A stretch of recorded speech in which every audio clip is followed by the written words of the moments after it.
कुल का दाग लगाने वाला अपना ही जीव होगा, क्योंकि अपना ही पीटेगा, अपना ही गाली देगा, अपना ही परेशान करेगा, दूसरा कोई कर नहीं सकता, दूसरा कोई नहीं कर सकता।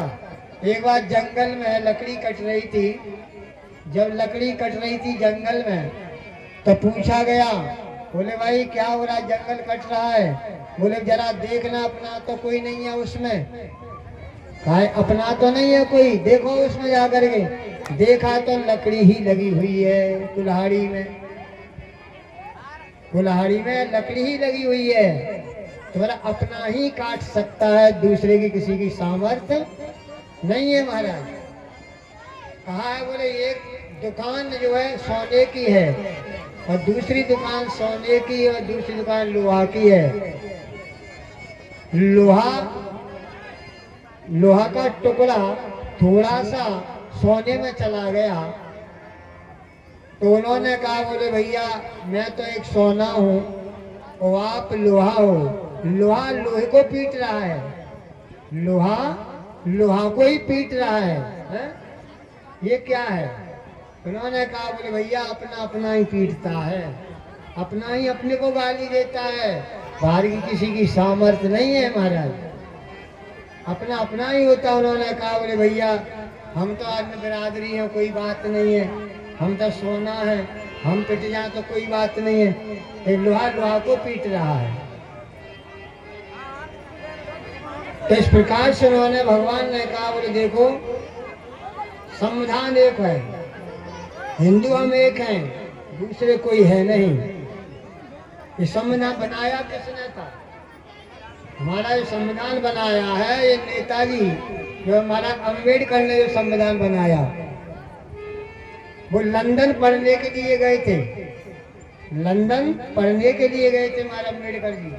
अम्बेडकर ने ये शास्त्र लिखे थे, कौन से? जो नेतागिरी के जो संविधान जो बनाया था, उन्होंने किताबों को जो लिखा था, जो आज भी चल रही है संविधान में। वो संविधान किसने बनाया? अम्बेडकर ने ही संविधान बनाया था।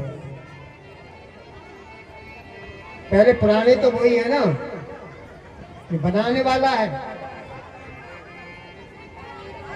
तो कहा, बोले महाराज हिरण्यकश्यप के द्वारा इस प्रकार से उन्होंने बताया, हिरण्यक्ष के द्वारा, और मन में विचार करने लगे हैं।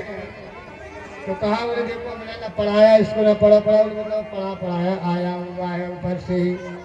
भगवान ने देख लिया प्रहलाद जी को, बोले धन्य है, बोले इसको मार गिरा दो, समुद्र से गिरा दो, इसे विष पिला दो महाराज। ढूंढना देवी आ गई, होली पे बैठे महाराज, बैठा दिया होली सी। जैसे ही गणेश जी महाराज सामने, हाथी से कुचलवा दो। अनेक रूप बनाए हैं, लेकिन उन्होंने ऐसा जब किया है तो क्या पढ़ा क्या लिखे? बोले महाराज मैंने नौनों विद्याओं को पढ़ा है। बोले नौनों विद्याएं? उन्होंने सोचा, बोले एक तलवार घुमाना होगी, एक चलाना होगी, एक जो है महाराज खड़क होगी। तो नौनों विद्या कौन सी है? तुरंत नौनों विद्याओं का विवरण करने लगे हैं। श्रवणम कीर्तनम विष्णु स्मरणम पाद सेवनम अर्चनम सख आत्मनिवेदनम। अर्चनम वंदनम सख आत्मनिवेदनम। बोले हमारा पहला है स्मरण करना। बोले स्मरण करना, पहला स्मरण करो, फिर सुनो, फिर इसके बाद में चिंतन करो, इसके बाद में मनन करो, इसका मनन करो। इस प्रकार से उन्होंने कहा है, नौ प्रकार की विद्या बताई हैं। जब तक श्रवण नहीं करोगे तब तक चिंतन नहीं होगा, मनन नहीं होगा। ऐसे नौ प्रकार की विद्याओं को उन्होंने बताया है। अब कहा, बोले नौ विद्याओं को बताई। उन्होंने कहा, बोले देखो महाराज आत्मनिवेदन और सख आत्मनिवेदन, अपना निवेदन और अपने स्वरूप को निवेदन कर देना, भगवान के प्रति समर्पण कर देना, यही परम भक्त का नियम होता है, यही भक्त का नियम होता है महाराज। इस प्रकार से उन्होंने तो प्रहलाद जी के द्वारा असुरों को, बालकों को समझाना।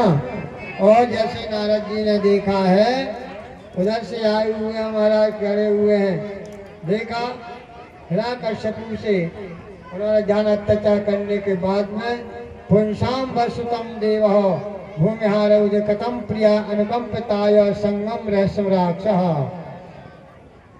उन्होंने कहा बोले कहाँ है तेरा भगवान, बोले किस जगह रहते हैं तुम्हारे भगवान। तो उन्होंने प्रहलाद जी ने कहा दृश्यते, बोले दृश्यते बोले बहुवचन कह दिया, बोले कहाँ दिख रहा है। उन्होंने कहा बोले खम्भे में मेरा भगवान दिखाई दे रहा है, स्तंभ में, बोले स्तंभ में दिखाई दे रहा है। कहा बोले सबका बल उसके ऊपर है, वो सबके बल पे नाचता है, दुनिया उसके बल पे नाचती है, वही बल मुझे दिखाई दे रहा है। सबई बलो पुंसा कार्य बोले सबई बल का बल है। उन्होंने जैसा ही कहा अच्छा स्तंभ में जैसा उन्होंने खम्भ को अपना स्तंभ जैसे ही मारा और मारते ही मारे एकदम नरसिंह भगवान का प्रादुर्भाव हो गया। जैसे ही नरसिंह भगवान का प्रादुर्भाव हुआ है, वो नरसिंह भगवान की